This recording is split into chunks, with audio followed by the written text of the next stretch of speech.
All right, when it comes to promoting and protecting trees, Boise's right up there with the Lorax. I mean, it isn't the city of trees for nothing. All you have to do is look across the valley from the foothills or while you're flying in from any direction. Boise seems to be an oasis of trees in this high desert. And sure, the city has taken down its fair share over the years of trees to make room for growth. Maybe, but there's one tree that has stood more than the test of time. 19 years ago, John Miller first told us about this tree. This giant tree that hardly goes unnoticed if you've ever driven down Cole Road just north of Fairview. This topiary can't be topped for outlasting the threat of growth. In fact, it's firmly planted right in the middle of it in this 208 Redial. Once upon a time, there was this tree. What kind of tree is it? You know, I don't know. No, I have no idea. I'm not sure. I think it might be a maple. It's just a beautiful tree is all. It's the most identifying mark about where we live. You just say make a left where there's a tree growing out of the road there. It's a great reference point. Yeah, you don't see that every day. No. But the folks on West Westwood Drive couldn't picture their neighborhood without it. What do you think would happen if somebody came along and tried to cut it down? I wouldn't like it.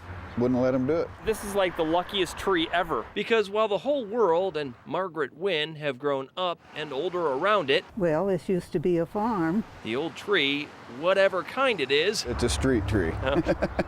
it stood its ground. Hopefully it stays that way, because I've heard horror stories that they're going to widen the road up there. And we hold our breath every time there's a survey team going down the whole road. Yeah, so if anybody ever came and tried to take your tree, you'd put up a big fuss. They'd have to come knock on Mrs. Wynn's door. Yeah, and you aren't a big fan of TV. That's why we're so far away from the camera. But Yes. you're very near and dear to your tree. Yes, Yeah. we want the tree to stay there if we can. John Miller, I think it's pretty cool. Idaho's News Channel 7.